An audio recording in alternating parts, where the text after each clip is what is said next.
Chapter 1. The Mysterious Invitation. The autumn rain drummed insistently against the tall windows of Hercule Poirot's London flat, a steady percussion that matched the rhythm of his thoughts. He sat in his favourite armchair, legs crossed, a delicate cup of tisane balanced on one knee. The fire crackled low in the grate, casting long shadows across the Persian rug. It was a day for reflection, for the ordering of the little grey cells, until the post arrived. George, his unflappable valet, entered with the silver tray. One letter stood apart from the usual bills and invitations, thick cream paper, sealed with crimson wax bearing the crest of a lion rampant. Poirot's eyebrows rose a fraction. He slit the envelope with his ivory letter-opener and unfolded the pages. Whitechapel Lodge, Harrington Manor, Wiltshire. 15th of October, Monsieur Hercule Poirot. I write in desperation. Shadows move in the attic of Harrington Manor. Shadows that have no right to exist. Servants flee, my family is unravelling, and the police dismiss it as fancy. You are our last hope. Come at once. A suite is prepared. The train from Paddington departs daily at 11:07. I implore you. Lady Eleanor Harrington Poirot read it twice, then a third time, tapping the letter against his palm. Shadows in an attic. The phrase lingered like a half-remembered melody. He had investigated hauntings before, most recently the affair of the blue kimono at Monk's Hood Priory, where a ghost had proved to be a disgruntled nephew with a projector. Yet this letter carried a tremor of genuine fear beneath its aristocratic restraint. He rang the bell. George appeared instantly. Pack for 3 days, mon ami. We depart for Wiltshire tomorrow. And telephone Miss Lemon. Tell her to cancel my appointment with the Belgian ambassador. A matter of shadows demands attention. The following morning found Poirot on the 11:07 from Paddington, wrapped in a charcoal overcoat, his patent leather shoes gleaming despite the drizzle. The Wiltshire countryside unfolded in muted greens and greys, hedgerows heavy with berries, sheep huddled beneath oaks, church spires piercing low clouds. At Salisbury, a chauffeured Rolls-Royce awaited, black as a hearse, the Harrington crest discreet on the door. The driver, a gaunt man named Fletcher, touched his cap. Lady Eleanor sends her compliments, sir. Rough weather ahead. Always, murmured Poirot, settling into the leather. It is when the skies are roughest that the truth surfaces. Harrington Manor rose from the mist like a ship from the sea. 3 stories of honey-coloured stone, ivy clawing at the walls, chimneys exhaling pale smoke. Gargoyles leered from the eaves. The drive curved through lawns where peacocks strutted, their cries sharp as accusations. As the car crunched to a halt, the great oak doors swung open. Lady Eleanor Harrington stood on the threshold, tall and silver-haired, clad in mourning black though her husband had died decade prior. Her eyes, storm-grey, held the exhaustion of sleepless nights. Monsieur Poirot. She extended a gloved hand. You came, I dared not hope. Madame, when a lady of your distinction writes with such urgency, Hercule Poirot does not hesitate. He bowed over her hand. Now, tell me of these shadows. She led him into the entrance hall. A cavern of dark panelling, ancestral portraits glaring down, a grandfather clock ticking like a dying heart. A fire blazed in the marble hearth, yet the air remained chill. They began 3 weeks ago, she said, voice low. Footsteps overhead when the attic is empty, shapes at the windows, tall, thin, moving against the moonlight. My granddaughter Clara saw a hand press against the glass from the inside. The maids refuse to climb the servants' stairs after dusk. Even the dogs whine and will not enter the west wing. Poirot's gaze swept the hall. A suit of armour stood sentinel. Dust motes danced in the stained glass light. And the police? Inspector Japp's man came from Salisbury, found nothing but cobwebs and a broken shutter, declared it imagination. Her lips thinned. But I have lived in this house 60 years. I know what is real. A young woman descended the sweeping staircase, 20 perhaps, auburn hair pinned loosely, wearing a green velvet dress that had seen better decades. Her eyes were red-rimmed. "Grandmamma, the post—" She stopped, staring at Poirot. "You're him, the detective." "Clara Harrington," Lady Eleanor introduced. "My granddaughter. She hears the shadows most clearly." Clara's laugh was brittle. "They whisper, monsieur. Names, my mother's name, though she died when I was 3. She hugged herself. "Last night, something dragged a chain across the attic floor. I swear it." Poirot's moustache twitched. "A chain, you say? Most suggestive. And who has access to this attic?" "Only family," Lady Eleanor replied. "The main stairs are locked. The servants' stair is bolted from below. My son Reginald keeps the key, though he claims it never leaves his pocket." From a side corridor emerged a man in his 40s, broad-shouldered, florid tweed suit straining at the seams. His eyes were small and restless. "Mother, really, must we indulge Clara's hysterics?" His voice boomed. "Reginald Harrington! The shadows are rats, nothing more, or that idiot groundskeeper playing pranks." "Rats do not whisper names, mon fils," Poirot said mildly, "nor do they wear chains." Reginald flushed. "See here." A crash from upstairs cut him short. Glass shattering, followed by a woman's scream. The chandelier trembled. Lady Eleanor went white. "The attic!" Clara breathed. Poirot was already moving, swift as a cat, toward the grand staircase. "Show me!" They ascended 2 flights, past faded tapestries and locked doors. At the landing, a narrower stair twisted upward, ending in a stout oak door bound with iron. It stood ajar, though Lady Eleanor swore it had been locked that morning. A cold draught breathed down, carrying the scent of dust and something metallic. Poirot stepped through. The attic stretched the length of the manor, a cathedral of shadows. Slates slanted overhead. Moonlight speared through a broken pane, illuminating drifts of trunks, cracked mirrors, a child's rocking horse, frozen mid-gallop. In the centre lay the wreckage of a stained-glass window panel, shards of crimson and sapphire glittering like blood and tears. And there, against the far wall, a silhouette detached itself from the darkness. Tall, thin, cloaked. It hovered a moment, then vanished between the rafters as if swallowed by night itself. Clara whimpered. Reginald swore. Lady Eleanor clutched Poirot's arm. The detective's eyes gleamed. "Eh bien," he murmured, "the game, as my friend Hastings would say, is afoot." He knelt among the glass, gloved fingers brushing a fragment. A single drop of fresh blood beaded on the edge, warm still. "Someone," Poirot said softly, "has cut themselves in their haste, and someone bleeds in the house of Harrington." Far below, the grandfather clock struck 4. In the attic, the shadows seemed to listen. Chapter 2. Arrival at the Shadowed Manor. The blood on the glass fragment had dried to a rust-brown crust by the time Poirot descended from the attic. But the scent lingered in his nostrils. Iron and fear.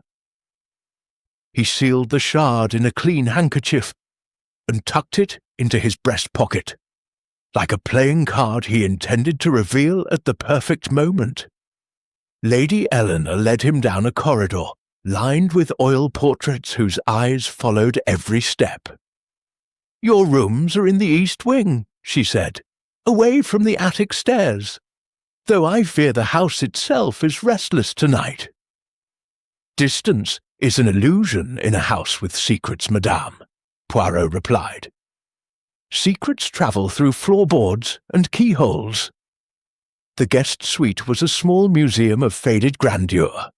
Four-poster beds swathed in brocade, a writing desk scarred by generations of ink, a fireplace already laid, though unlit. George had arrived by earlier train.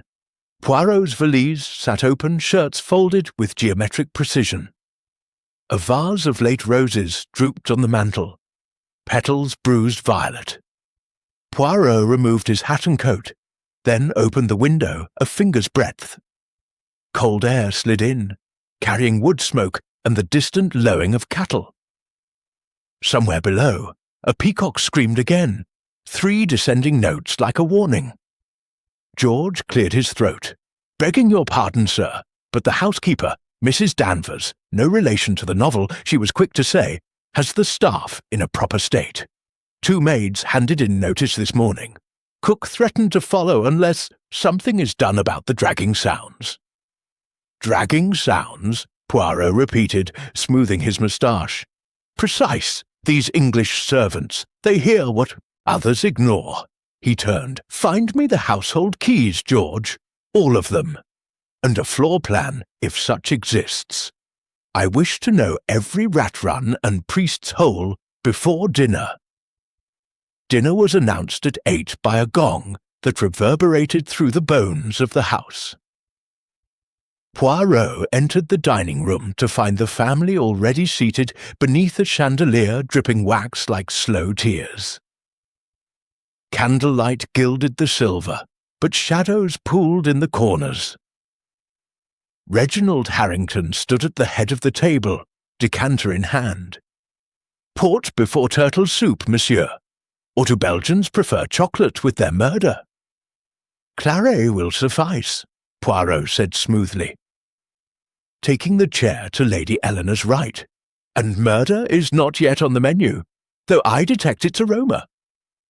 Clara sat opposite, twisting a napkin until the linen threatened to tear. Beside her was a newcomer, a thin young man with wire-rimmed spectacles and ink-stained fingers. He rose awkwardly. "Julian Harrington," he introduced himself. "Cousin, poor relation. I catalogue the library when the books aren't rearranging themselves." "Books do not rearrange, monsieur," Poirot said. "People do." A 4th place was set but empty. Lady Eleanor's gaze flicked to it, then away. "My nephew Lionel is delayed in London. Business." The soup arrived. Green turtle, fragrant with sherry. Conversation limped. Reginald boasted of hunt meats. Clara pushed peas into barricades. Julian murmured Latin titles under his breath. Poirot observed, silent as a cat at a mousehole. After the removes, Lady Eleanor rose. "Coffee in the drawing-room. Monsieur Poirot, perhaps you would care to see the West Wing first. The attic stairs are that way." They processed along a gallery where moonlight striped the floor through mullioned windows.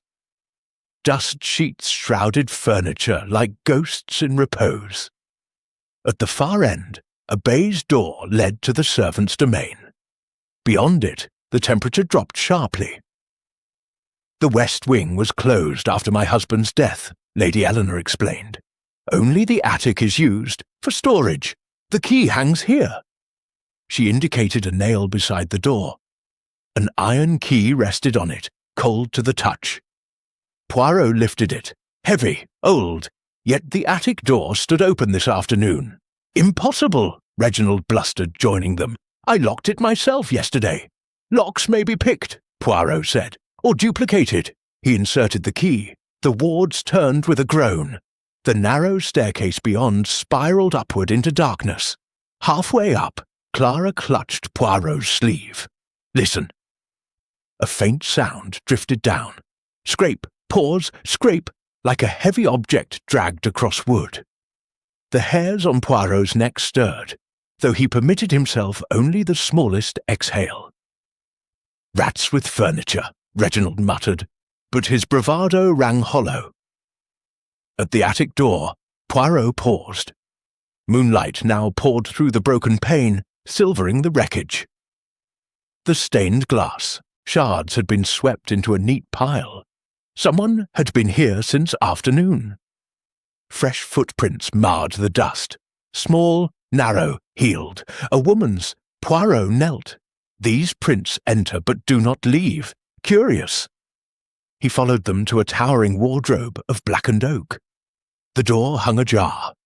Inside, empty hangers, mothballs, and a single white glove stained with fresh blood. Clara gasped. That's Aunt Beatrice's glove. She vanished in 14, left for the war as a VAD nurse, and never returned. Reginald snorted. Coincidence. Gloves look alike. Poirot lifted the glove to the light. Monogrammed. BH in crimson silk. Coincidence is the refuge of the untidy mind. From the rafters came a soft thud. All heads snapped up. A trapdoor in the ceiling, barely visible, shifted a fraction, then stilled. Julian whispered, "The old nursery loft, sealed since the fire of 1893. Poirot's eyes gleamed. Sealed, oui, but seals may be broken. He addressed the darkness above. Descendez, s'il vous plaît. The game grows wearisome. Silence. Then footsteps, light, rapid, retreating across the beams. A panel slammed somewhere in the walls. Reginald started forward. I'll fetch a ladder. Non. Poirot's voice cut like a blade. We disturb nothing more tonight. Tomorrow, with daylight and measuring tape, we return. For now, we lock this door, and I keep the key. Downstairs, the grandfather clock struck 10. In the drawing room, coffee cooled untouched. Poirot accepted a brandy and studied the family over the rim of his glass. Tell me, he said pleasantly, who among you profits most if Harrington Manor is deemed uninhabitable? Who gains if the shadows drive you all away? Reginald choked on his port. Clara went white. Julian stared into the fire as though answers flickered in the flames. Outside, the wind rose, rattling the casements like impatient knuckles. Somewhere above, in the attic's labyrinth of trunks and memories, something dragged its chain again.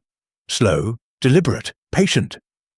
Poirot sipped his brandy and smiled a small, dangerous smile. The hunt had truly begun. Chapter 3. Whispers of the Past. The morning mist clung to Harrington Manor like a guilty conscience. Hercule Poirot stood at the breakfast-room window, a cup of thick black coffee in hand, watching gardeners rake gravel paths that had not seen a carriage in decades. The peacocks were silent. Even the birds seemed to hold their breath. George entered with the post on a salver. Nothing from Scotland Yard, sir. But the local constable telephoned. He'll call again after chapel. Chapel, Poirot mused. In England, even the police observe the Sabbath. Très civilisé. He set the cup down.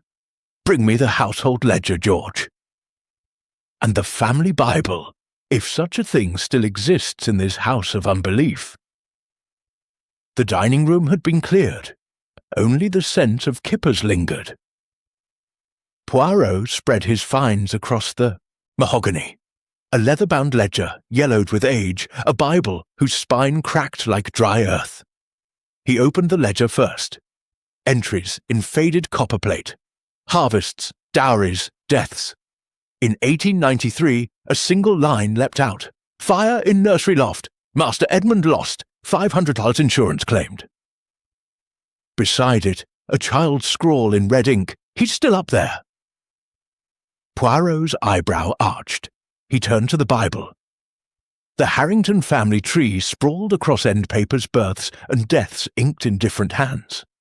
Edmund Harrington, born 1887, crossed out in 1893. Beneath, a later entry, Beatrice Harrington, born 1895, missing presumed dead Flanders, 1916. A shadow fell across the page. Clara stood in the doorway, wrapped in a camel hair coat despite the fire. You found Aunt Bee's glove, she said without preamble. Grandmama's locked herself in the morning room. She hasn't wept since Papa died. Grief delayed is grief doubled, mademoiselle. Poirot closed the Bible. "Come, walk with me. The air will clear the cobwebs." They stepped into the rose garden. Beds mulched for winter, thorns black against the fog. Clara's breath plumed white. "The legend began with Edmund," she said. "My great-uncle, locked in the loft as punishment, stole sweets from cook. The fire started in the chimney. Servants smashed the door too late. They found his charred rocking horse, but never his body." "Convenient," Poirot murmured. "A child vanishes, insurance is paid and the attic is sealed, yet seals, like promises, are made to be broken." Clara stopped beside a sundial green with lichen. "There's more. In 1916, Aunt Beatrice came home on leave. Shell-shocked, they said. She vanished the night before she was due back at the front. Left a note. 'The shadows know my name.' The family hushed it. War heroines don't desert." Poirot's gaze sharpened. "And the glove in the attic, monogrammed B.H., was it hers?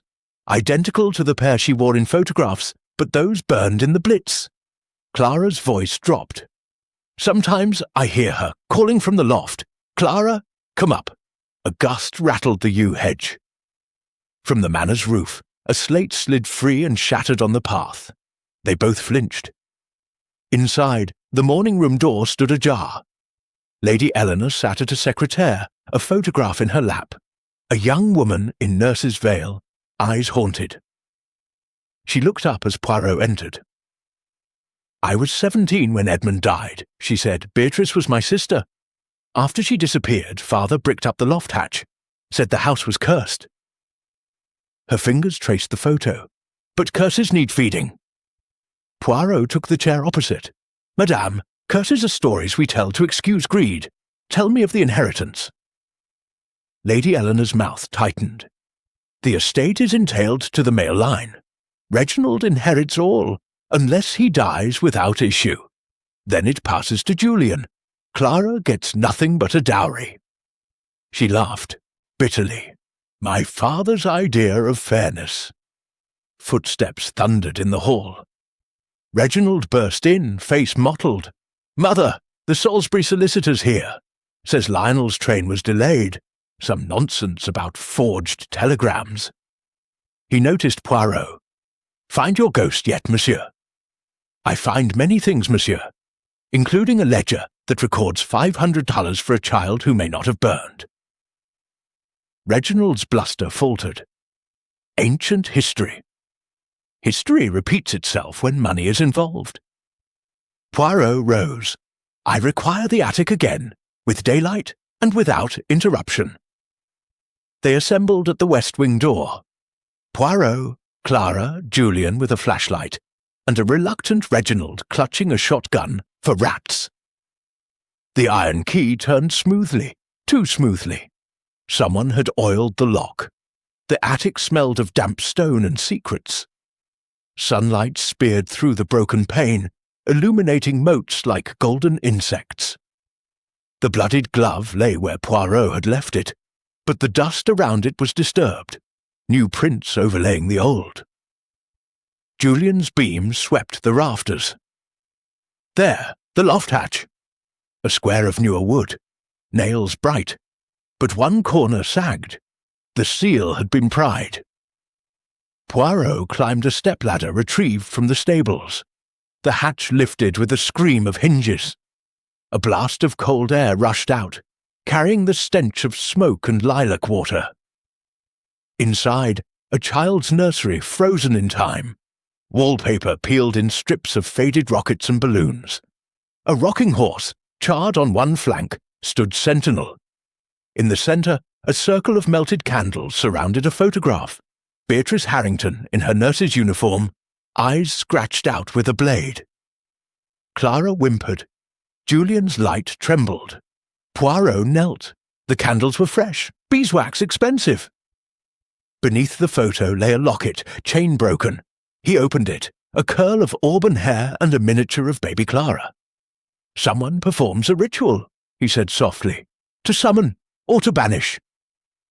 Reginald snorted, but his hands shook on the shotgun. "Popish nonsense!" From the corner came a whisper. dry as dead leaves. Edmund, Beatrice, Clara. The rocking horse creaked. Once, twice, though no wind stirred. Julian's flashlight died. Darkness swallowed them. In the black, Poirot's voice rang clear. "Enough theatre! Show yourself, or I descend and fetch the constable." A match flared. In its bloom stood a figure cloaked in black, face hidden by a veil. Tall, thin. The match hovered near a candle wick, then extinguished. Footsteps pattered across the beams. The hatch above the main attic slammed. Bolts shot home. They were locked in with the past. Below, the grandfather clock struck noon. In the sealed loft, something began to drag its chain again. Slow, deliberate, coming closer. Poirot smiled in the dark. Eh bien, the whispers grow louder. Soon they will scream the truth.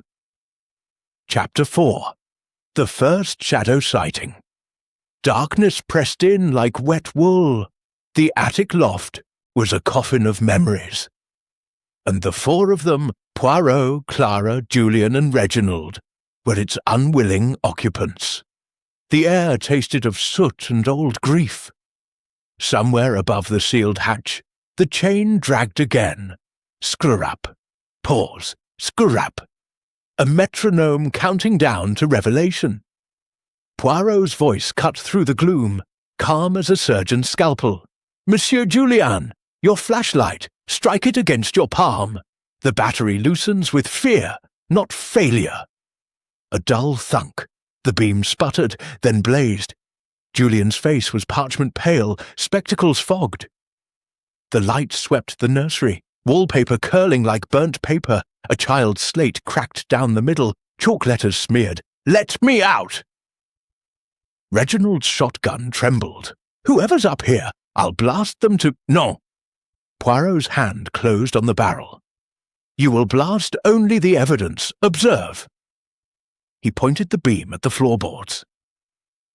Fresh scuff marks led from the rocking horse to a small iron-bound door set low in the wall. The old coal chute, long bricked over from outside. The mortar around one brick was freshly chipped. A gloved hand had worried it loose. Clara's breath hitched. "That chute opens into the west chimney. It hasn't been used since the war." "War's end," Poirot said. "Chimneys do not." He knelt, ear to the brick. A faint scrabbling, like claws on stone. Then silence. Julian whispered. The chain stopped. Our shadow listens." Poirot produced a silver propelling pencil and inserted it into the loosened mortar. A twist, a push, the brick slid free with a puff of soot. Beyond lay blackness and the smell of rain-soaked ivy. He shone the light inside. A narrow shaft, rungs bolted to the stone, descending into the manor's bowels. "The priest's hole reversed," he murmured. "A way in for those who know the house's veins." Reginald's bravado cracked. "We're trapped like rats." "Rats gnaw their way out," Poirot replied. "We think our way out." He examined the nursery door. Oak, iron-banded, bolted from the outside. "Someone wishes us to stew in the past, but the past is a poor jailer." He directed Julian's light to the ceiling. A smoke detector, modern, plastic, incongruous, hung askew. Wires dangled like cut veins. "Installed last year, none. Yet sabotaged tonight. Our shadow is thorough." Clara hugged herself. "What do they want?" "Fear," Poirot said simply. "Fear empties houses. Empty houses are sold cheaply or inherited by those who wait." Footsteps echoed in the attic below, measured, unhurried. The bolts on the nursery hatch slid back with metallic finality. The hatch lifted. A silhouette filled the square of light. Tall, cloaked, face veiled in black lace. In one gloved hand, a lantern, in the other, a length of chain that dripped something dark. The figure spoke, voice muffled, sexless. "Leave the house. The shadows claim their own." Reginald raised the shotgun. One more step. The lantern swung. Oil splashed across the floorboards, igniting with a whoosh of blue flame. Heat blossed. Clara screamed. The figure vanished, hatch slamming shut. Bolts shot home again. Fire licked toward the wallpaper. Poirot's mind raced faster than the flames. "The coal chute! Now!" Julian boosted Clara through the brick hole. She vanished with a sob. Reginald followed, shotgun clattering. Julian hesitated, eyes wide behind glass. "Go!" Poirot ordered. "I follow." Julian scrambled after. Poirot paused only to snatch the scorched photograph from the candle circle, Beatrice Harrington's defaced face, and the locket with Clara's baby curl. Then he squeezed into the chute, coat tearing on a rung. The shaft was a throat of stone. Soot rained on his collar. 20 feet down, it spat them into the west wing's disused scullery. Copper pans green with verdigris, a sink full of dead leaves. Moonlight filtered through a grill overhead. They burst into the corridor coughing. Smoke billowed from the attic stairs. Somewhere, a bell jangled, servants roused at last. Mrs. Danvers appeared in a dressing gown, hair in curlers. "Fire! Heaven preserve us!" Poirot seized her arm. "The west wing! Evacuate! Then fetch the fire brigade, and lock every external door. Our shadow flees, but not far." Sirens wailed in the distance as the household spilled onto the lawn. Lady Eleanor in a sable coat. Lionel Harrington arriving at last, dishevelled, tie askew, claiming a broken-down train. His eyes darted to the smoke curling from the roof like a question mark. Poirot stood apart, soot-streaked but composed. The fire brigade arrived, locals, efficient. Flames were doused before they reached the main timbers. The attic was a blackened shell, but the manor stood. At dawn, Poirot gathered them in the smoke-scented library. The family sat in a semicircle, faces grey with exhaustion and suspicion. He laid his finds on the table, the bloodied glove, the defaced photograph, the locket, and, new, a fragment of black lace snagged from the coal chute. "Last night," he began, "someone tried to burn the past. They failed. The past is stubborn." He held up the lace. "This is mourning lace, Victorian. Rare, expensive. Who in this house dresses as a widow from 1893? Silence. Lionel cleared his throat. "Uncle Reginald keeps theatrical costumes," Reginald exploded. "Lies! I've never—" Poirot's hand silenced him. "The chain, links of wrought iron, hand-forged. I found the twin in the stables, oiled yesterday. Someone prepared their ghost with care." Clara's voice was small. The voice, it knew my name. "Voices can be taught," Poirot said gently. "Or recorded. Monsieur Julien, your gramophone in the library, does it take wax cylinders?" Julian flushed. "I catalogue old recordings, family voices, including Beatrice Harrington's?" Poirot's eyes gleamed. "A nurse's farewell, perhaps, played on a loop through the chimney flue?" Julian opened his mouth, closed it. Lady Eleanor rose, trembling. "Enough games! Who profits if I sell Harrington Manor? Who gains if I'm declared mad with grief?" Poirot turned to the window. Dawn painted the lawns gold. In the distance, a figure moved, tall, thin, cloaked, crossing the ha-ha toward the woods. For a heartbeat it paused, veil lifting in the breeze. Then it was gone. "The first shadow has shown itself," Poirot said softly. "But shadows are cast by substance. Tonight, we set a trap for the hand that holds the lantern." He slipped the locket into his pocket. Somewhere in the blackened attic, a child's rocking horse still waited, patient as death. Chapter 5. Secrets Among the Heirlooms. The smell of smoke still clung to Harrington Manor, like a guilty secret when Hercule Poirot descended to the cellars at 9:30. The fire brigade had departed, leaving only the acrid memory of scorched beams and the faint hiss of cooling iron. Poirot carried a small leather case and the iron key to the attic, now duplicated in wax and returned to its nail. He had work to do before the household stirred. The cellar steps spiraled down into Chillstone. Gas lamps flickered, painting the walls the colour of old blood. Rows of wine racks stretched into darkness, bottles furred with dust. Poirot moved past them to a padlocked door marked Private Archives. The lock was new, bright brass, unscratched. He produced a ring of picks from his case. 30 seconds later, the door sighed open. Inside, shelves of ledgers, deed boxes, and a mahogany cabinet with glass doors. Poirot's torch beam danced across labels. Harrington Trust 1880, Edmund's Estate, Beatrice's War Papers. He opened the last. Inside lay a nurse's paybook, a pressed violet, and a letter in a woman's hand.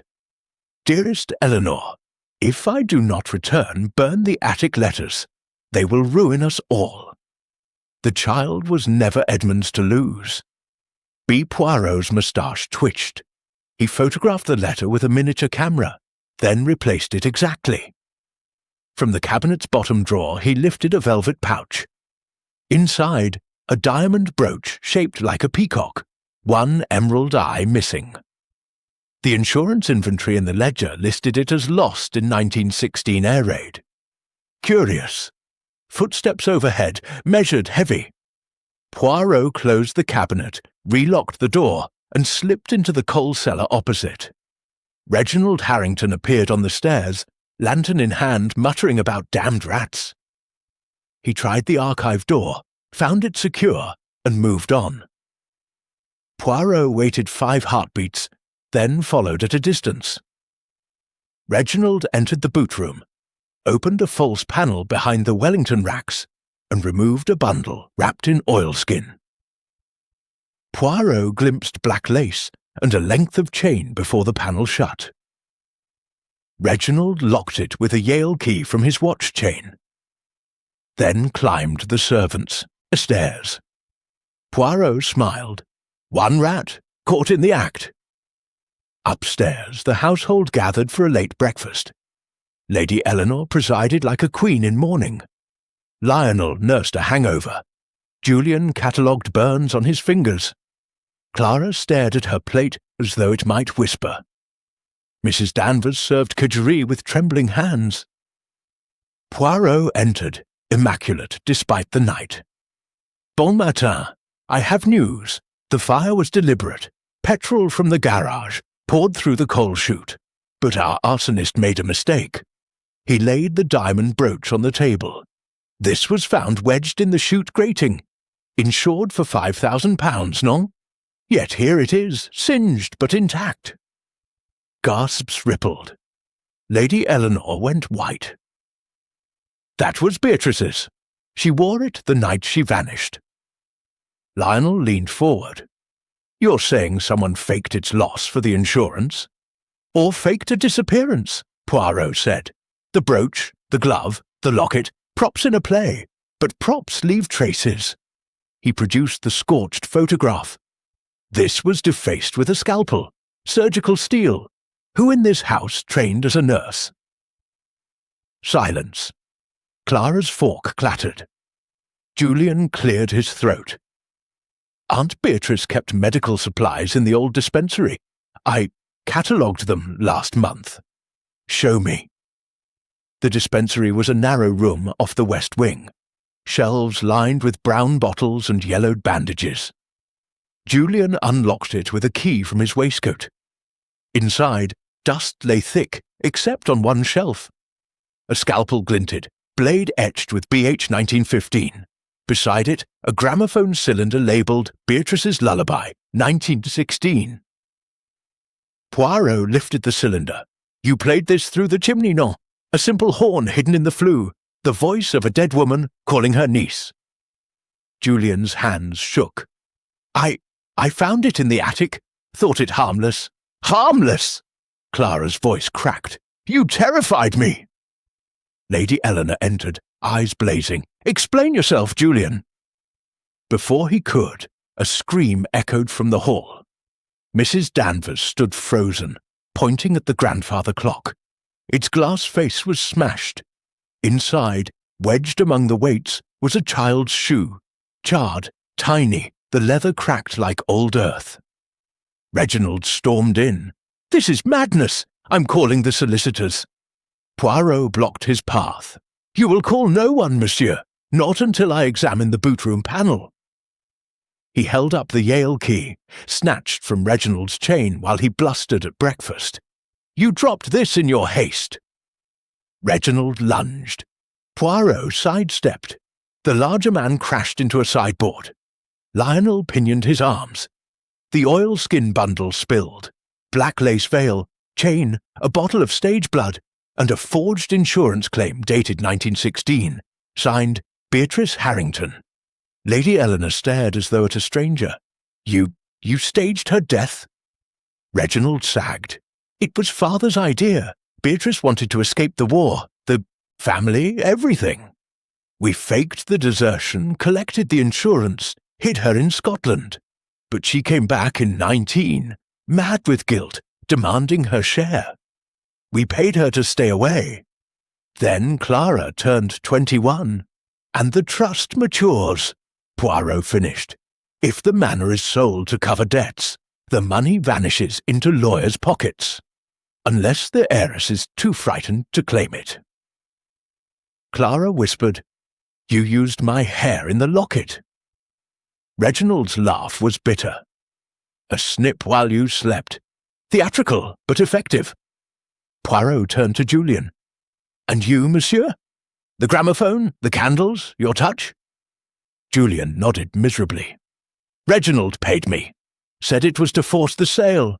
I needed the library funds." A crash from the attic stairs. Fletcher the chauffeur appeared, cap askew. "Sir, the loft hatch is open again. Something's moving up there." Poirot's eyes narrowed. "Then the play is not yet finished." They ascended in a tense knot. The attic was a ruin of charred beams and dripping water, but the nursery loft hatch stood wide. A rope ladder dangled into the dark. Poirot climbed first. The nursery was as they left it, except the rocking horse now faced the door, and on its saddle lay a fresh white glove. Monogrammed C.H. Clara's scream echoed as a figure stepped from the shadows. Tall, veiled, but the veil was torn. Beneath it, a woman's face, lined auburn hair streaked grey, eyes wild. "Beatrice!" Lady Eleanor breathed. The woman smiled, teeth stained with stage blood. "Hello, sister. Did you miss me?" Poirot stepped forward. "Madame Harrington, your timing is impeccable, but the curtain falls." Beatrice lunged, not at Poirot, but at Clara, a scalpel flashing. "The shadows take their due!" Reginald roared, tackling her. The scalpel clattered. Lionel pinned her arms. She fought like a cornered animal, spitting curses in French and Flemish. Poirot retrieved the blade. "The final act, but the motive, madame." Beatrice laughed, a sound like breaking glass. "The trust. Clara gets it all at 25, unless she's declared unfit.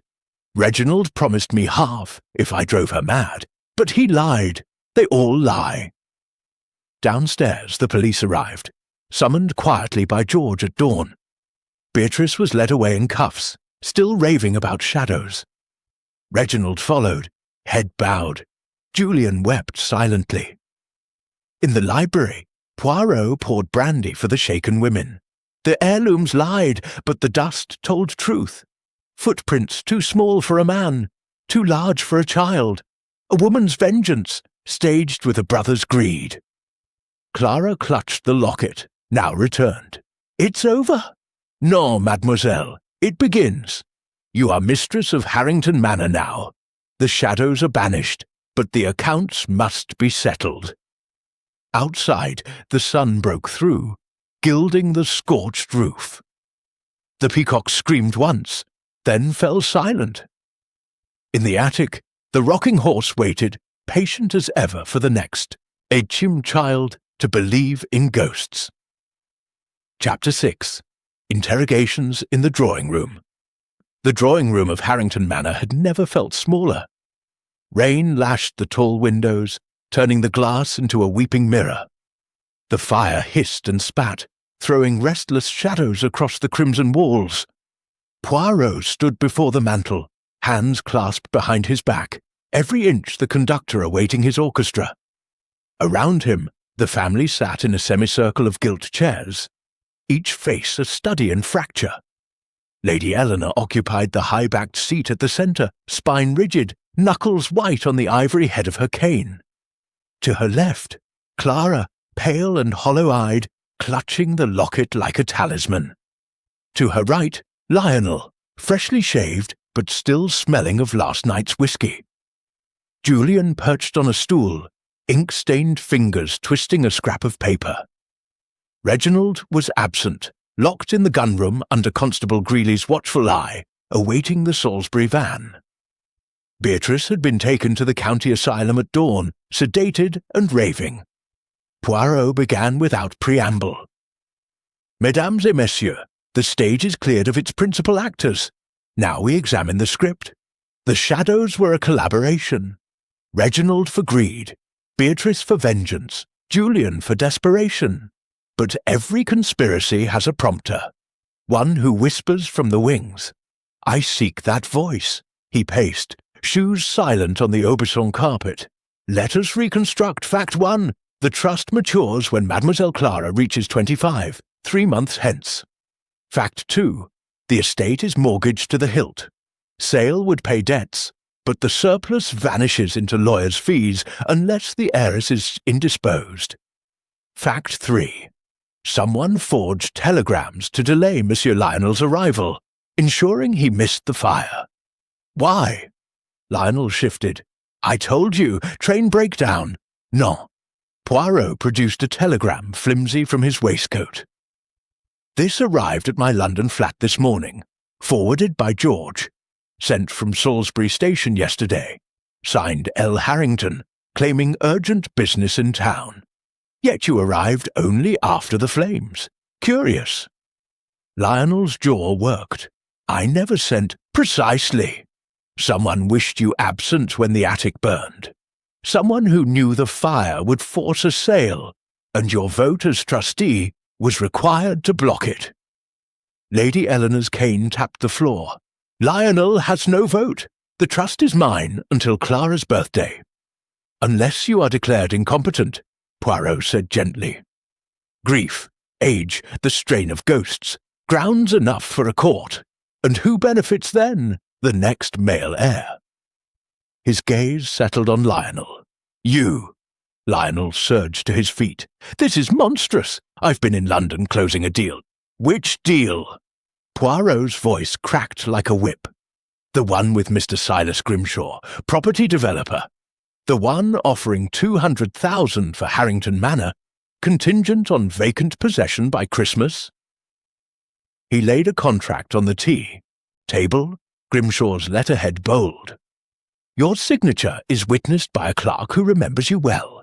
You were in Salisbury, monsieur, not London." Clara gasped. Julian's paper tore in his hands.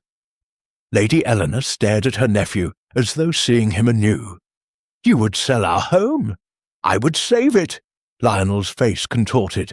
"Reginald's gambling, your refusal to modernize, debts compound daily. Grimshaw's offer clears everything, a fresh start." "For you," Clara whispered. "Not for me." Poirot raised a hand. "Patience, the plot thickens. Monsieur Lionel needed the ghosts to convince Lady Eleanor to sell, or to break Clara's mind. But he required accomplices. Reginald provided muscle and local knowledge. Beatrice, the perfect spectre, returned from Scotland with a nurse's precision and a madwoman's rage. Julian, Poirot turned to the librarian. You supplied the voice of the dead. Julian shrank. I only played the cylinder. Twice, Poirot corrected. Once through the flue, once in the loft, but the third time, the night of the fire, you refused. That is why Beatrice tried to burn the evidence. You were the weak link." Julian's voice cracked. Lionel promised the library would be preserved, a museum. I believed him. Poirot produced the scorched gramophone cylinder. This recording, Beatrice singing a Flemish lullaby to baby Clara, touching. But the label is in your handwriting, dated last week. You knew she lived. Silence stretched, taut as wire. Lady Eleanor spoke at last, voice steel. "And the child's shoe in the clock?" "A flourish," Poirot said. "Beatrice's idea, Edmund's shoe, kept all these years. She planted it to terrify Clara into signing away her rights. But the clock was your domain, madame. Only you wind it. Did you see her?" Lady Eleanor's eyes filled. "I heard noises, thought it grief." "Grief is a mask," Poirot said softly, "like the veil." He moved to the fireplace, lifted a poker, and pried loose a brick beside the hearth. Behind it, a small tin box. Inside, a bundle of letters tied with black ribbon. Beatrice's handwriting, addressed to Lionel, dates spanning 20 years. "You promised me half, cousin. The girl grows strong. Time runs out. The shadows must dance louder." Lionel lunged for the letters. Constable Greeley, silent till now in the corner, caught his arm. "Easy, sir."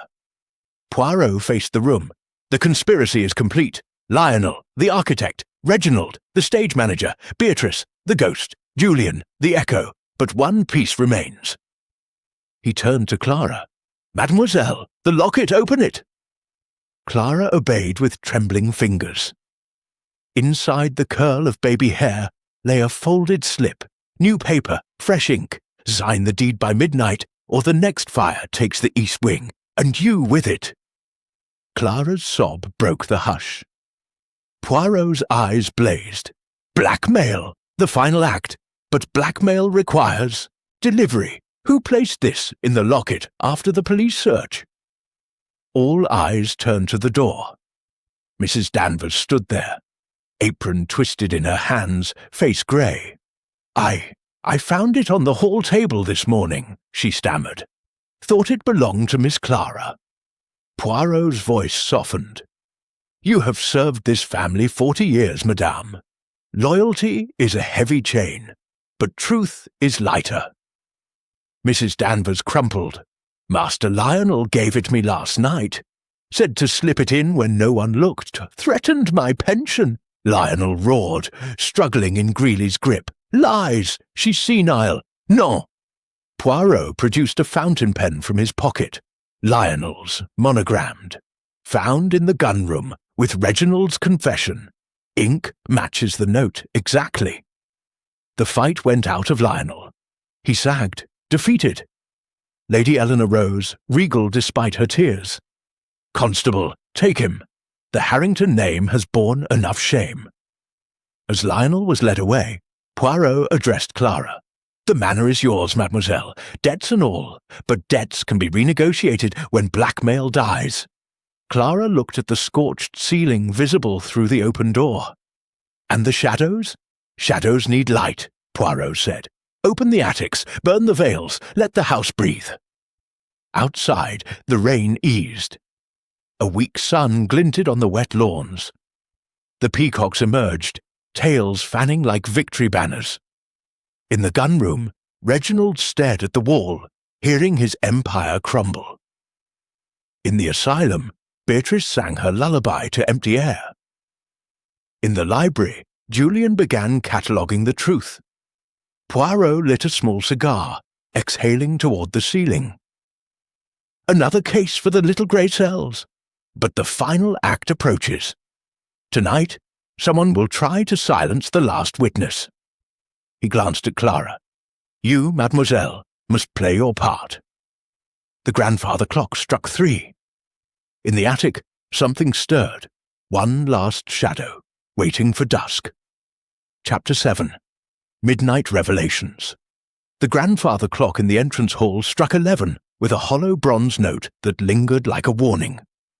Harrington Manor had fallen into the hush that precedes a storm. Servants dismissed to their quarters, External doors bolted, every lamp extinguished save the green-shaded reading light in the library. Poirot had orchestrated the darkness. Shadows, he said, were best hunted in their native element. Clara sat on the chaise longue, wrapped in a cashmere shawl, the forged blackmail note clenched in her fist. Her eyes were wide, but the hysteria of the morning had hardened into resolve. "You're certain they'll come?" "Certain as the tide, mademoiselle. Greed is impatient. It cannot wait for dawn." Poirot stood at the window, a silhouette against the moonlit lawn. Lionel is in custody, Reginald under guard, Beatrice sedated. Yet the conspiracy had a fourth player, one who delivered the note, one who knew the chimney flues and the priest's holes. Tonight, that player returns, for the deed you pretend to sign. He had prepared the trap with surgical care. The library table held a blank sheet of vellum, a fountain pen filled with washable ink, and the trust deed, genuine but annotated in Poirot's neat hand, void if coerced. Hidden behind the arras, Constable Greeley waited with two burly sergeants from Salisbury. George, impassive, stood guard at the service door. A single candle burned, its flame trembling in the draught from the chimney.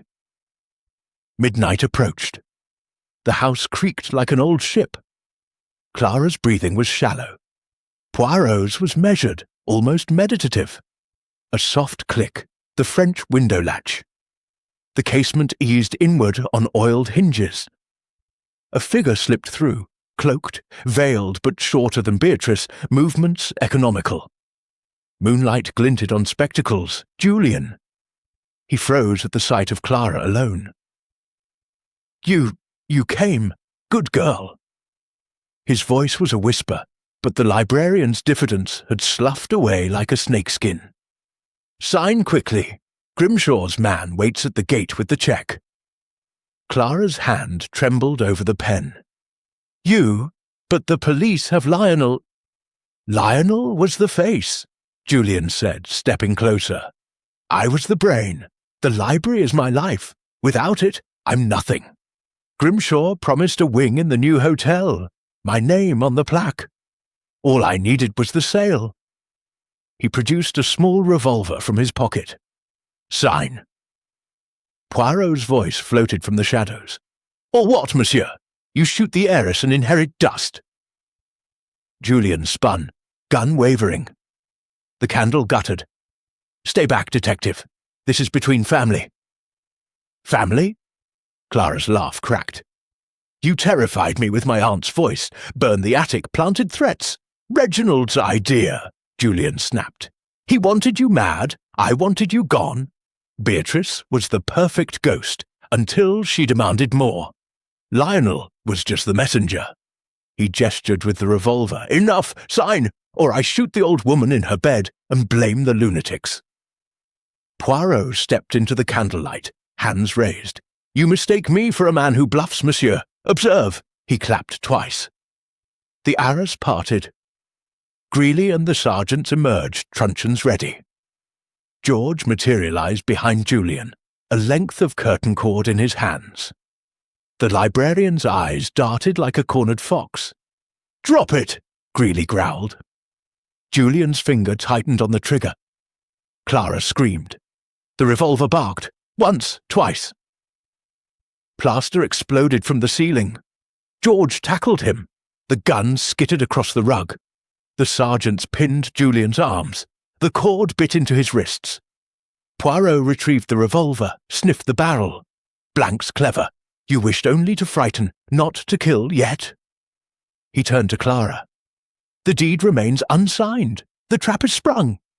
Julian thrashed. "You'll never prove—" "Proof?" Poirot produced a wax cylinder from his pocket.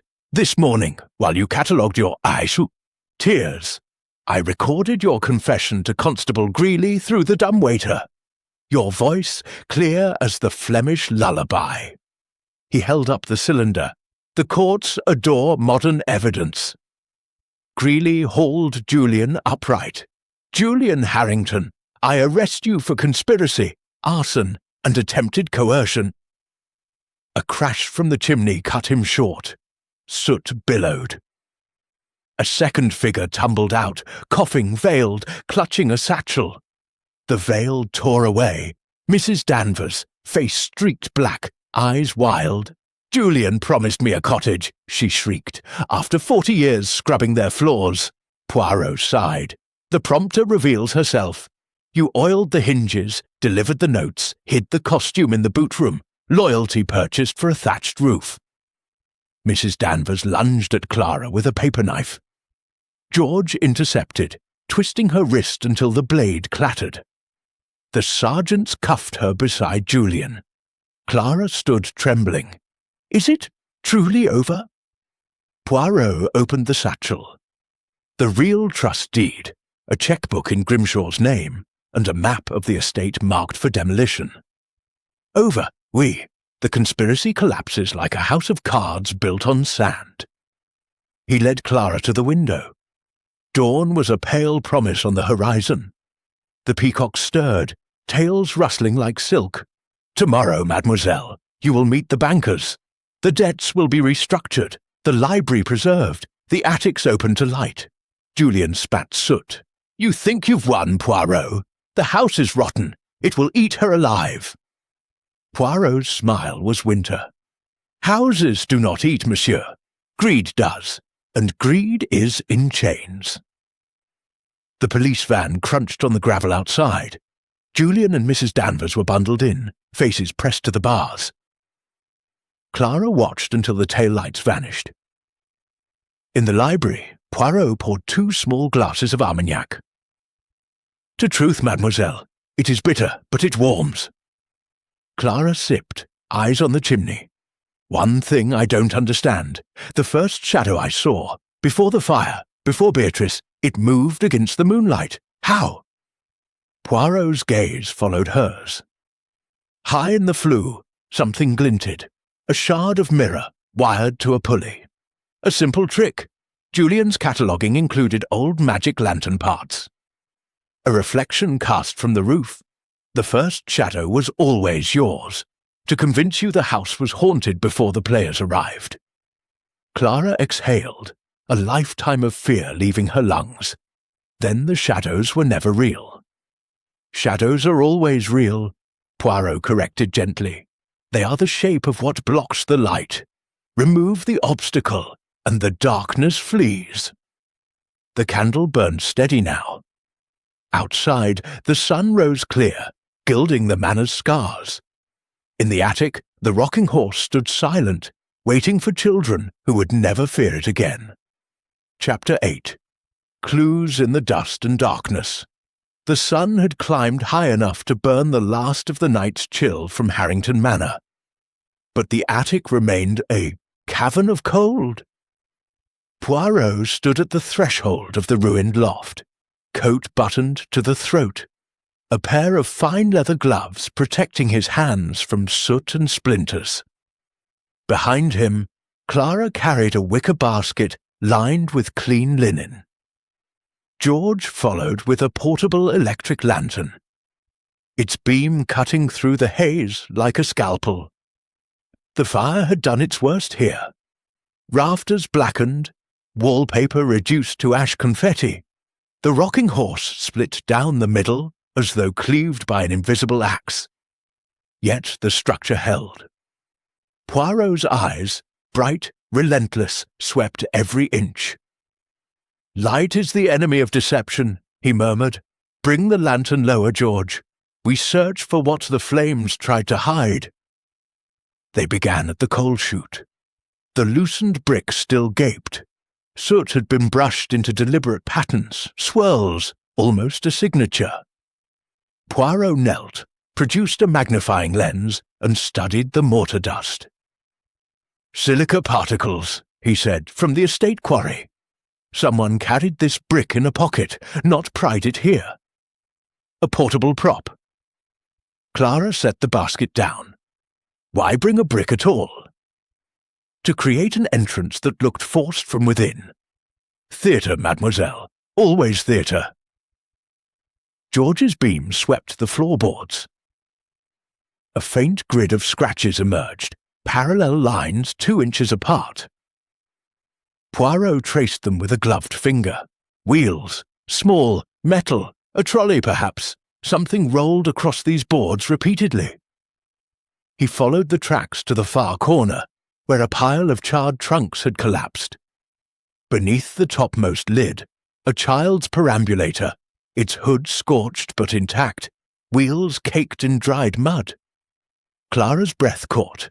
That was my pram, stored here since I was 3. Exactly.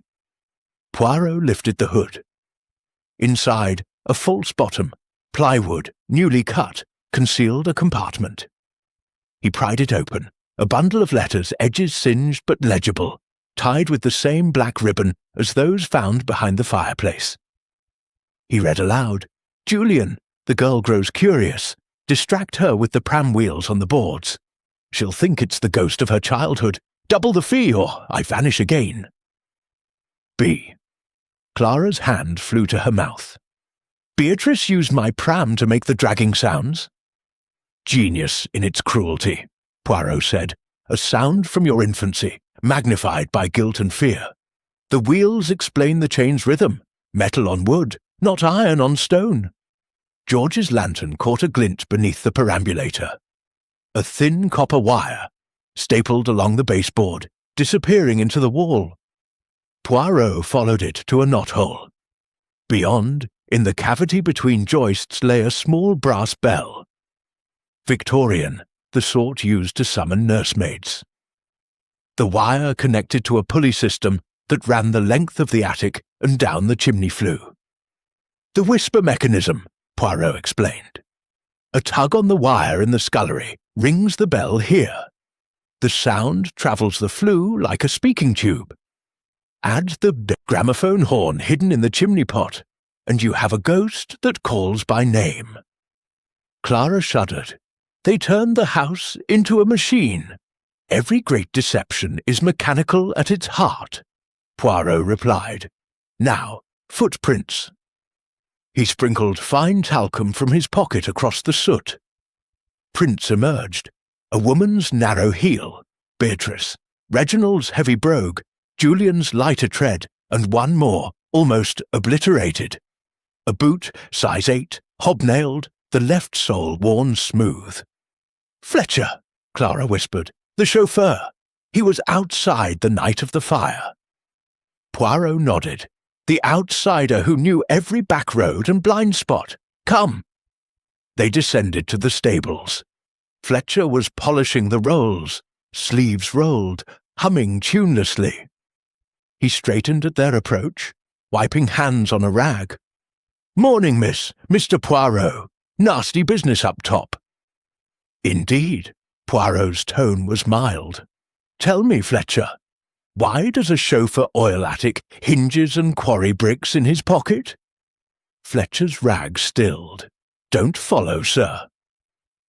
Poirot produced the hobnailed boot print, pressed into a sheet of carbon paper. "Your left boot, taken from the tack room this morning.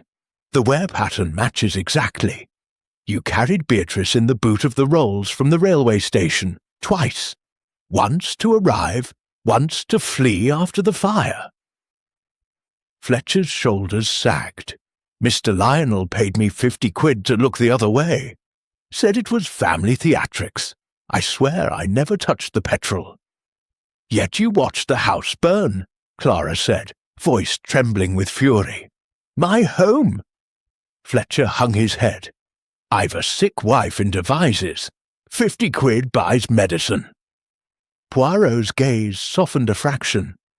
"Loyalty to family is admirable. Loyalty to greed is not.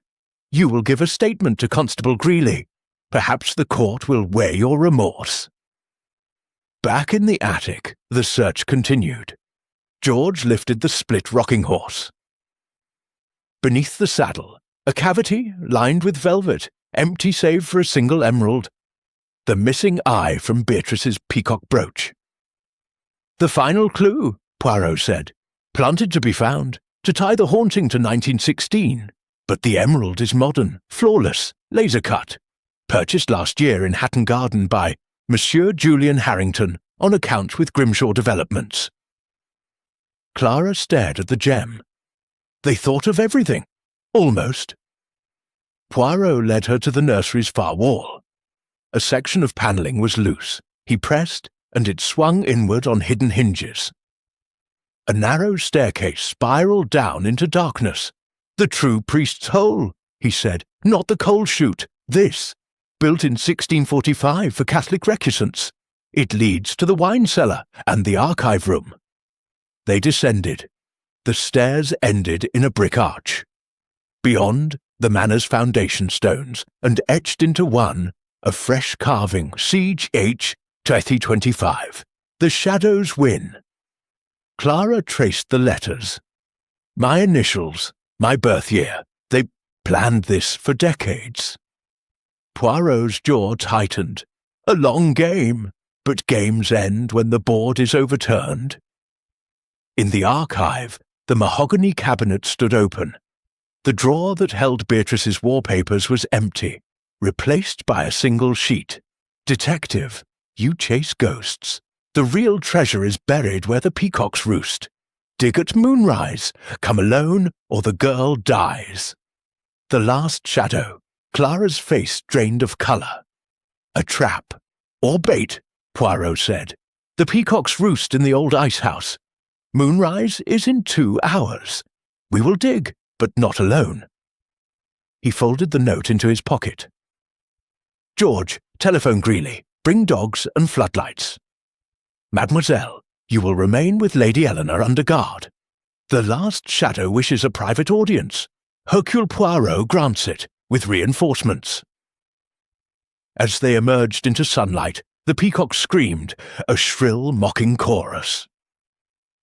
The ice house loomed at the garden's edge, its domed roof cracked, ivy strangling the bricks. Beneath it, something waited in the dark. Poirot adjusted his hat. The dust has spoken. Now the darkness will confess. The manor's scars gleamed in the afternoon light, but the attic windows stared down like empty eyes. Somewhere beneath the peacock's feet, the final piece of the puzzle lay buried, and with it, the last breath of the shadows. Chapter 9. The Gathering Storm. Moonrise bled silver across the frost-rimed lawns of Harrington Manor, turning the peacocks' tails into fans of molten metal. The ice house crouched at the garden's edge like a forgotten tomb, its brick dome split by a single yew tree that had rooted in the mortar decades ago. Poirot stood beneath the tree's black branches, overcoat collar turned up, Homburg tilted against the wind. Around him, the trap was set. Constable Greeley and 4 sergeants ringed the clearing, shotguns loaded with rubber shot. 2 police dogs strained at their leashes, noses twitching at the scent of turned earth. Clara and Lady Eleanor watched from the library window, silhouettes behind lace curtains. George stood at Poirot's elbow, a storm lantern in one hand, a spade in the other. Poirot checked his pocket watch. 11:47 p.m. 13 minutes to moonrise. The note said, dig at moonrise. Our shadow is punctual. A low growl from the dogs. Headlights winked out on the service road, then darkness. A figure emerged from the rhododendrons, cloaked, veiled, but the gait was wrong, limping, favouring the left leg. The veil lifted in the wind, revealing a man's face, gaunt and unshaven. Not Beatrice, not Julian, Lionel Harrington. He carried a canvas bag slung over one shoulder and a revolver in his good hand. The other arm hung in a sling, broken in the struggle with Greeley, or so the police surgeon had reported. Yet here he stood, free. "Poirot!" he called, voice hoarse. "Call off your dogs. I come to end this." Poirot raised a hand. The sergeants held position. "You escaped. Custody, monsieur. Impressive. But the ice house is surrounded. Lay down the weapon." Lionel laughed, a sound like tearing paper. Custody, a rented room above the Salisbury pub, guarded by a constable who owes me gambling debts. You underestimate family influence. He limped closer, revolver steady. The note was mine. The treasure is mine. Sign the deed, Clara, or I shoot the detective and burn the manor to the ground. From the library window, Clara's voice carried faintly. Never. Lionel's eyes flicked upward. Then watch him die. He raised the revolver. Poirot did not flinch. You fire, and the dogs tear you apart. You dig, and we see what rot you buried. Either way, the game ends tonight. Lionel hesitated. The moon crested the yew, bathing the ice house in cold light. He dropped the bag, kicked it forward. Open it. George slit the canvas with a penknife. Inside, a rusted cash box padlocked and a folded map, yellowed, annotated in Lionel's hand. The box rattled when shaken. Poirot knelt, produced his picks. The lock clicked. Inside, not gold, but papers. A birth certificate. Edmund Harrington, born 1887, died 1893, but the death date scratched out, rewritten in fresher ink 1925. Beneath it, a marriage license, Lionel Harrington to Beatrice Whitby, 1924, and a will dated last month, leaving everything to my lawful son, Edmund Harrington, Jr. Clara's gasp echoed across the lawn. You're claiming to be Edmund's son? Lionel's smile was feral. Father survived the fire. Hidden in the priest's hole, smuggled to Scotland. Beatrice nursed him, fell in love with the ghost. I was born in secret. The family paid to keep us quiet, but I'm the true heir. The trust is mine. Poirot's eyes narrowed. A pretty story, but the birth certificate is forged. Ink still smells of acetic acid. And the will? Witnessed by Silas Grimshaw, who conveniently dies next week in a boating accident you arranged. Lionel's revolver wavered. Lies? Non. Poirot produced the emerald from the rocking horse. This stone, purchased by you in Hatton Garden, serial number etched on the girdle. You planted it to link the haunting to 1916 to legitimize your claim. But the real Edmund died in 1893. I have the parish record, signed by the vicar who buried the ashes. The dogs barked furiously. From the ice-house door, half off its hinges, a second figure emerged, dragging a spade. Fletcher, the chauffeur, face swollen with bruises. He forced me, Fletcher croaked. Said he'd kill my wife if I didn't dig up the box tonight. It's been buried since July. Lionel spun, revolver swinging. Traitor! Greeley's whistle shrilled. The sergeants closed in. Lionel fired wildly. A rubber pellet struck his wrist, numbing his hand. The revolver fell. The dogs lunged, held back by leashes. George tackled Lionel, pinning him face down in the frost. Poirot lifted the spade. The burial site, show me. Fletcher pointed to a patch of earth beneath the yew, freshly turned. Poirot dug. 3 feet down, the spade struck wood. A child's coffin, pine, rotted, no larger than a suitcase. The lid bore a brass plate. Edmund Harrington, 1887-1893. Clara arrived breathless, Lady Eleanor behind her. Open it. Poirot pried the lid. Inside, not bones but bricks. And a single photograph, Lionel as a boy, standing beside a woman in nurse's uniform. Beatrice, on the back in childish scrawl, Mamma and me, the real heir. Lionel thrashed in George's grip. It's proof! They stole my birthright! Poirot closed the lid. Proof of obsession, oui. You buried the coffin to create a legend, then dug it up tonight to discover it. But the bricks weigh less than a child's body. The parish grave was exhumed this afternoon. Edmund's bones are there, charred but intact. Your mother helped you build the lie, but even she tired of it. Lady Eleanor's voice was ice. Beatrice confessed this evening, under sedation. Lionel blackmailed her with exposure. She agreed to the haunting to force the sale, then planned to betray him. The shadows turned on each other. Lionel sagged, defeated. The manor was rotting. Grimshaw's offer was salvation. For you, Clara said, not for us. The police van's headlights flared as it crunched up the drive. Lionel was hauled away, still muttering about birthrights. Fletcher followed, head bowed, promising a full confession. In the library, Poirot poured tea, strong, Indian, no brandy tonight. Clara clutched the fake will, tears drying on her cheeks. "The storm breaks," Poirot said. "Tomorrow, the bankers. The debts will be paid with Grimshaw's forfeited deposit. His lawyers are eager to avoid scandal. The manor stands." Lady Eleanor touched Clara's shoulder. "And the attics?" "Will be cleaned," Clara said firmly. "The rocking horse restored. The priest's hole bricked up for good. No more shadows." Outside, the moon sank behind the yew. The peacocks settled, tails folding like closing fans. In the ice house, the empty coffin waited for the coroner. Poirot raised his cup. "To light, mesdames. It always finds the cracks." The grandfather clock struck 1. For the first time in weeks, it sounded like a heartbeat, not a dirge. Chapter 10. The Final Unmasking. The morning light poured through the tall windows of Harrington Manor's parlour like warm honey, gilding the dust motes and softening the scars of the night. The room had been transformed. Furniture pushed back, a long oak table dragged in from the dining hall, and every surviving member of the household assembled in a semicircle.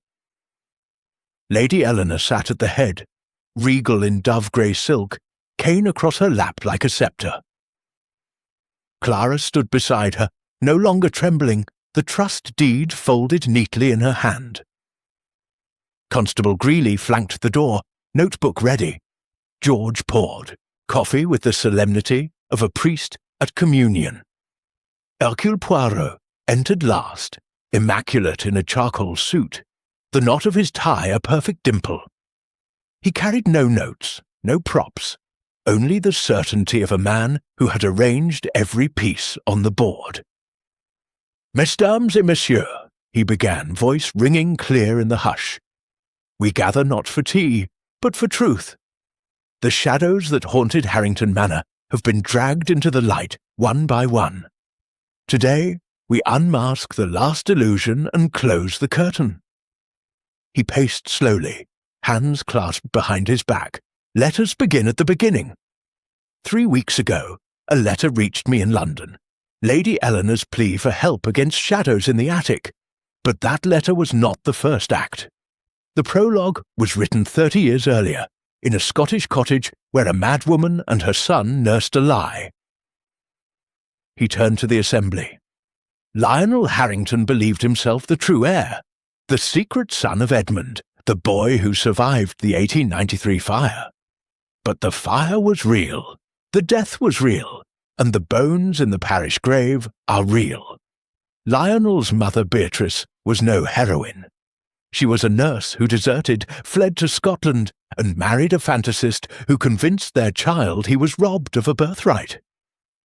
When Lionel returned, he brought not justice, but a scheme.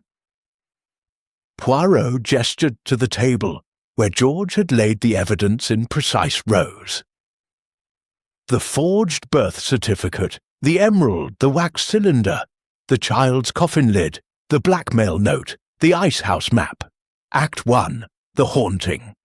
Lionel recruited his uncle Reginald, drowning in gambling debts, to stage the ghosts. Reginald provided local knowledge, the bootroom panel, the oiled hinges. Julian, desperate to save his library, supplied the gramophone voice and the mirror trick on the roof. Mrs. Danvers, loyal to the point of blindness, delivered notes and kept servants terrified. Fletcher, the chauffeur, smuggled Beatrice in the rolls and dug the false grave. Lady Eleanor's cane tapped once. And Beatrice? Act 2, The Betrayal. Beatrice agreed to play the ghost for a share of the sale proceeds. But she grew greedy. The night of the fire, she tried to burn the evidence, and Julian with it, planning to blame him and vanish with the insurance brooches. Lionel discovered her plan and confronted her in the ice house. The struggle broke his arm. Fletcher witnessed it, and was blackmailed into silence. Clara spoke, voice steady. "The child's coffin, the bricks. Act 3, the final gambit. Lionel buried the empty coffin in July, planted the map, and forged the note to lure us to the ice house. He escaped custody with a bribed constable, intending to discover the coffin and force Clara to sign under threat. But the bricks betrayed him. Too light for a child's body. The parish exhumation confirmed the truth." Poirot stopped before Lionel, who sat handcuffed between 2 sergeants, face haggard, eyes defiant. "You built a cathedral of lies, monsieur. But cathedrals fall when the foundation is sand. Your mother confessed everything under sedation. Reginald has signed a full statement. Julian and Mrs. Danvers wait in cells. Fletcher will testify for leniency. The only shadow left is yours, and it shrinks in the light." Lionel spat. "The manor was dying. I offered salvation. You offered theft," Clara said. "My home, my future." Poirot turned to Lady Eleanor. "Madame, the trust is intact. Grimshaw's deposit, $50,000, forfeited for fraud, covers the most pressing debts. The estate quarry will be leased to a reputable firm. The income will restore the roofs, the gardens, the library. Clara, at 25, will manage it with your guidance." Lady Eleanor inclined her head. "And the attics will be open today. Sunlight and fresh air. The rocking horse goes to the village school. The priest's hole will be bricked up with a plaque. 'Here lies the past. Let it rest.'" Clara stepped forward, laying the trust deed on the table. "I sign nothing under duress, but I sign this, for the future." She took the pen, wrote her name in a clear, bold hand. "Clara Eleanor Harrington, mistress of Harrington Manor." The room exhaled. Greeley closed his notebook. The sergeants hauled Lionel to his feet. As they led him out, Lionel twisted for one last look at the manor. Its ivy, its gargoyles, its peacocks now strutting in the sun. "You'll regret this," he snarled. "The house remembers." Poirot's smile was gentle. "Houses do not remember, monsieur. People do, and people heal." The door closed. The parlour was silent save for the tick of the grandfather clock, wound fresh that morning, its glass repaired, its pendulum swinging true. Lady Eleanor rose, leaning on Clara's arm. "Monsieur Poirot, you have given us more than justice. You have given us tomorrow." Poirot bowed. "Tomorrow is the gift of order, madame, and order is the triumph of the little grey cells." George opened the French windows. Sunlight flooded in, chasing the last shadows to the corners. Outside, the peacocks screamed once, a sound no longer of warning, but of awakening. Poirot stepped onto the terrace, breathing the crisp air. Clara joined him, the locket now on a new chain around her neck. "The shadows are gone," she said. "No, mademoiselle, shadows are always there. But now you stand in the light, and you are not afraid." He tipped his hat and walked down the gravel path, George at his heels.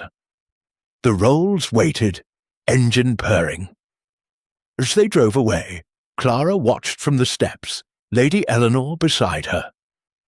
The manor stood tall, scars fading, chimneys straight against the sky. In the attic, workmen pried open the loft hatch. Sunlight poured in for the first time in a century. Illuminating the rocking horse, the perambulator wheels, the brass bell now silent. Dust danced like golden confetti. The shadows were banished. The house breathed